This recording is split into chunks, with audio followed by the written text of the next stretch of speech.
Good morning friends. સ્પર્ધાત્મક પરીક્ષાઓ માટેના અગત્યના કરંટ અફેર્સ જોઈ લઈએ. આજની તારીખ છે 17 મે. પહેલો ક્વેશ્ચન છે, world telecommunication and information day ક્યારે મનાવાય છે?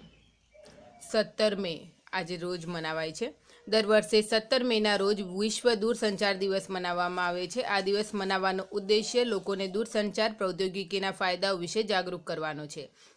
આ દિવસ આંતરરાષ્ટ્રીય દૂરસંચાર સંઘની સ્થાપના વર્ષ 1865માં જે થઈ હતી એન્ડ પ્રથમ આંતરરાષ્ટ્રીય ટેલિગ્રાફ સમજૂતી પર હસ્તાક્ષર થયાની યાદમાં મનાવાય છે. આ દિવસ મનાવવાની ઘોષણા 1973માં મેલેગા ટોરીમોલિનોન્સના એક સંમેલન દરમિયાન કરવામાં આવી હતી. આ દિવસ શરૂઆતમાં માત્ર વર્લ્ડ ટેલિકમ્યુનિકેશન ડે તરીકે મનાવાતો હતો અને હવે ટેલિકમ્યુનિકેશન એન્ડ ઇન્ફોર્મેશન ડે તરીકે મનાવાય છે. આ દિવસ મનાવવા પાછળનું મુખ્ય કારણ છે ઇન્ટરનેટ અને નવી પ્રૌદ્યોગિકો દ્વારા લાવવામાં આવેલ સામાજિક પરિવર્તન વિશે લોકોમાં જાગૃતતા લાવવી. વર્ષ 2006માં સામાન્ય સભામાં એક પ્રસ્તાવ મૂકવામાં આવ્યો હતો જે 17 મેને world telecommunication and information society day તરીકે મનાવવાની શરૂઆત કરવામાં આવી હતી, જેથી 17 મે 2006ને પ્રથમ વિશ્વ સૂચના સમાજ દિવસ તરીકે મનાવવામાં આવ્યો. આ દિવસે ઘણા સ્થળોએ કાર્યક્રમ આયોજિત કરવામાં આવે છે અને સંચારને બહેતર બનાવવા માટે વિચારોનું આદાન પ્રદાન કરવામાં આવે છે. વર્ષ 2021ની થીમ છે accelerating digital transformation in challenging times. પડકારરૂપ સમયમાં ડિજિટલ પરિવર્તનને તેજ કરવું. બીજું પ્રશ્ન છે, વર્લ્ડ હાઇપરટેન્શન ડે ક્યારે મનાવાય છે? એ પણ 17 મે આજ રોજ મનાવાય છે. તો પ્રતિવર્ષ 17 મેને રોજ સમગ્ર વિશ્વભરમાં વિશ્વ ઉચ્ચ રક્તચાપ દિવસ મનાવવામાં આવે છે, જે વર્લ્ડ હાઇપરટેન્શન ડે કહેવાય છે. ઉચ્ચ રક્તચાપથી સમગ્ર દુનિયામાં ઘણા દર્દીઓ પીડિત છે. ઉચ્ચ રક્તચાપ પ્રત્યે લોકોમાં જાગૃતતાની ઉણપ છે. મોટાભાગે લોકો એના પર ધ્યાન નથી આપતા. તેના લીધે અન્ય ઘણી બીમારીઓનો જન્મ થાય છે. પ્રથમવાર વર્લ્ડ હાઇપરટેન્શન ડે 2005માં મનાવવામાં આવ્યો, જેની શરૂઆત વર્લ્ડ હાઇપરટેન્શન લીગ દ્વારા કરવામાં આવી હતી. 2006થી આ દિવસની શરૂઆત થઈ. બદલતી દિનચર્યા અને લોકોનું રક્તચાપ વધી રહ્યું છે. આથી જરૂરી છે કે તેના પર નિયંત્રણ લાવવામાં આવે, કારણ કે સામાન્ય આજે વિશ્વનો દર ચોથો વ્યક્તિ આ સમસ્યાથી પીડાઈ રહ્યો છે. મેદસ્વીપણું, અવ્યવસ્થિત દિનચર્યા, જેનેટિક કારણોને લીધે લોકોમાં ઉચ્ચ રક્તચાપની સમસ્યા થાય છે. રક્તચાપ વધવાથી હૃદયના ઉપર દબાવ પડવા લાગે છે, જે સ્વાસ્થ્યની દ્રષ્ટિએ બિલકુલ અયોગ્ય છે. એમાંથી હાર્ટ એટેક પણ આવી શકે છે, કિડની પણ ખરાબ થઈ શકે છે. હાલ આ મુખ્ય કારણ એ છે કે નહીં, એકદમ દુનિયા અત્યારે એકદમ તેજ થઈ ગઈ છે. જન્મથી જ આપણે સતત ભાગ્યા કરવું પડે છે, સતત સંઘર્ષ માં રહેવું પડે છે. દરેક વ્યક્તિ એક બાબતમાં સફળ થવા નથી માગતો, બહુ બધી બાબતોમાં સફળ થવા માગે છે. ક્યારે સંતોષ નથી રાખતા, મોડા સુધી જાગવું, સવારે લેટ ઉઠવું, પછી એટલી સુવિધાઓમાં રહીએ છીએ કે નહીં, શરીરને શ્રમ પડતો જ નથી. તો બહુ બધા કારણ છે કે જેના લીધે આ સમસ્યા વધી રહી છે. વર્ષ 2021ની વર્લ્ડ હાઇપરટેન્શન ડેની થીમ છે measure your blood pressure accurately, control it, live longer.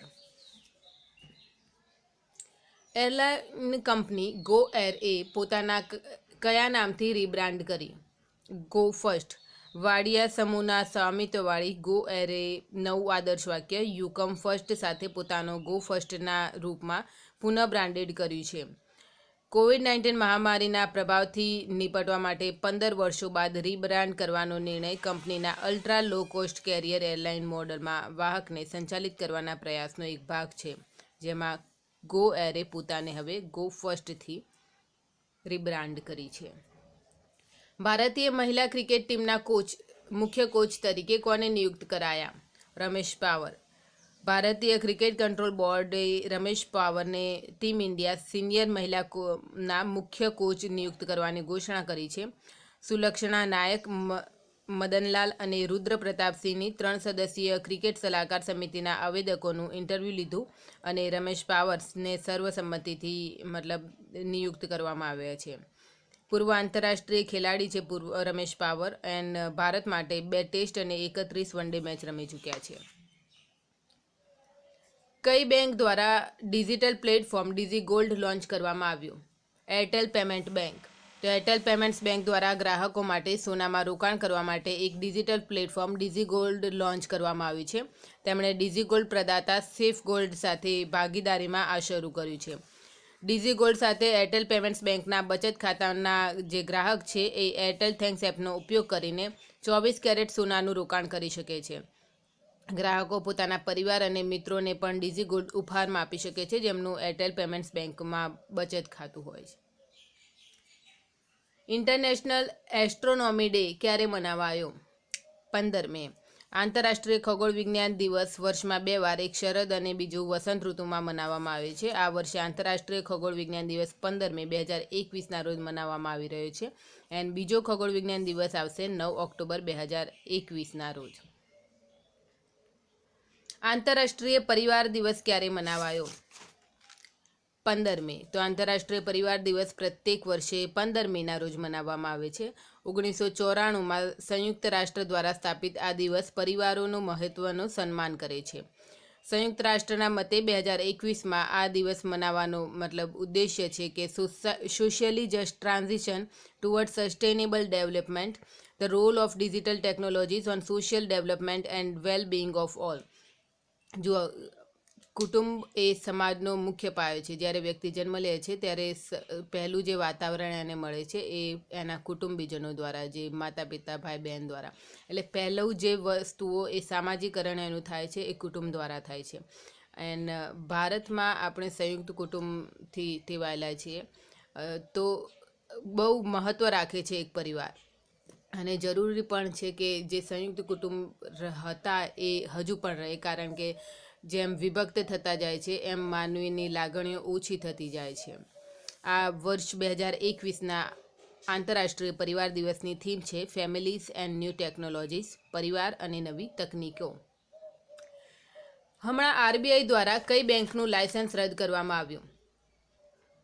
United cooperative bank. તો ભારતીય રિઝર્વ બેંકે પશ્ચિમ બંગાળના બગનાન સ્થિત અપર્યાપ્ત પૂંજી નિયામક ગેરઅનુપાલન પર યુનાઇટેડ કોઓપરેટિવ બેંક લિમિટેડનું લાયસન્સ રદ કરી દીધું છે.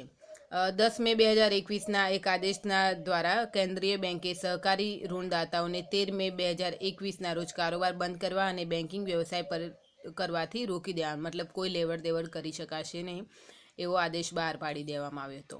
આરબીઆઈ મુજબ આ બેંક પાસે પર્યાપ્ત પૂંજી અને કમાણીની કોઈ સંભાવના નહીં હોવાથી બેન્કિંગ વિનિયમન અધિનિયમ 1949ની કલમ 56 સાથેની કલમ 11(1) અને કલમ 22(3)(d)ની જોગવાઈઓનું ઉલ્લંઘન કરે છે, જેથી આ બેંકનું લાયસન્સ રદ કરી દેવામાં આવ્યું છે. પીએમ કિસાન સન્માન નિધિનો કેટલામો હપ્તો હમણાં ટ્રાન્સફર કરવામાં આવ્યો? 8મો. તો પ્રધાનમંત્રી શ્રી નરેન્દ્ર મોદીએ હમણાં જ પ્રધાનમંત્રી કિસાન સન્માન નિધિની 8મું સંસ્કરણ જે બહાર પાડ્યું અને 8મો હપ્તો લોકોને પૂરો પાડ્યો. ભારત સરકાર નાના અને સીમાંત ખેડૂતોના ખાતામાં 6,000 રૂપિયા ટ્રાન્સફર કરે છે. આ ફંડ 3 હપ્તાઓમાં ટ્રાન્સફર કરવામાં આવે છે. પહેલો હપ્તો એ એપ્રિલથી જૂનમાં, એટલે કે 6,000 પૈકીના 2,000 એ એપ્રિલથી જૂનમાં, બીજા 2,000 ઓગસ્ટથી નવેમ્બર મહિનામાં અને ત્રીજો હપ્તો 2,000 એ ડિસેમ્બરથી માર્ચ વચ્ચે અપાય છે. આ યોજનાની શરૂઆત 2018માં કરવામાં આવી હતી. આ યોજના એ ખેડૂતોના નાણાકીય મતલબ સહાય પ્રદાન કરે છે જેમને 2,000 હેક્ટર સુધીની મતલબ જમીન ઓછી છે એમની પાસે. નહીં, અત્યારે એવું હોય છે કે ખેડૂતો જ્યારે વરસાદ નહીં હોતો કે પૂરું આવી જાય છે, તો એવી કપરી સ્થિતિઓમાં પાક જ્યારે નિષ્ફળ જાય છે તો મતલબ એમની પાસે કોઈ વિકલ્પ રહેતો નથી. તો કમસે કમ થોડો સહારો રહે એ માટે સરકાર એમને મદદ કરી રહી છે. આ યોજનાની શરૂઆત પછીથી ભારત સરકારે 75,000 કરોડ રૂપિયાની સહાય કરી છે, જેનો ઉદ્દેશ્ય 125 મિલિયન ખેડૂતોને તેમની જમીનના આકારથી મતલબ તેમના સાઇઝ ઉપરથી તેમને મદદ કરવાનો છે, કે જે નાના અને સીમાંત ખેડૂતો છે એમને સહાયતા આપવાનો છે. કોણે પર્યાવરણ સંબંધી જોખમો માટેનો એન્વાયરમેન્ટલ રિસ્ક આઉટલુક 2021 રિપોર્ટ બહાર પાડ્યો? વેરિસ્ક મેપલક્રાફ્ટ. તો એન્વાયરમેન્ટલ રિસ્ક આઉટલુક 2021 રિપોર્ટને વેરિસ્ક મેપલક્રાફ્ટ દ્વારા ની કંપનીએ બહાર પાડ્યો છે, જે દુનિયાના બધા દેશોમાં પર્યાવરણ સંબંધી જોખમોની ગણતરી કરે છે. આ રિપોર્ટમાં કહેવામાં આવ્યું છે કે વિશ્વની ઝડપથી વધતી જનસંખ્યાથી શહેરોમાં જળ ઉપલબ્ધતા અને વાયુ ગુણવત્તાની ઉણપ તથા પ્રાકૃતિક આપત્તિઓ પર્યાવરણ પડકારોનું એક મોટું કારણ છે, જેનાથી જળવાયુ પરિવર્તન અને વૈશ્વિક તાપમાનમાં વધારો થઈ રહ્યો છે. આ રિપોર્ટમાં જે 100 સૌથી મોટા જોખમવાળા શહેરો છે, એમાંથી 99 શહેરો એ એશિયાના છે. અને ભારતની વાત કરીએ તો એ 100 જે સૌથી જોખમવાળા શહેરો છે, એમાંથી 43 શહેરો એ માત્ર ભારતના છે. તો સમજી શકીએ છીએ કે આપણે કેટલું વધારે રિસ્કમાં છીએ એન્ડ કેટલું વધારે આપણે પોલ્યુશન કે ખતરા ઊભા કરી રહ્યા છીએ. આજના માટે આટલું જ. Thank you.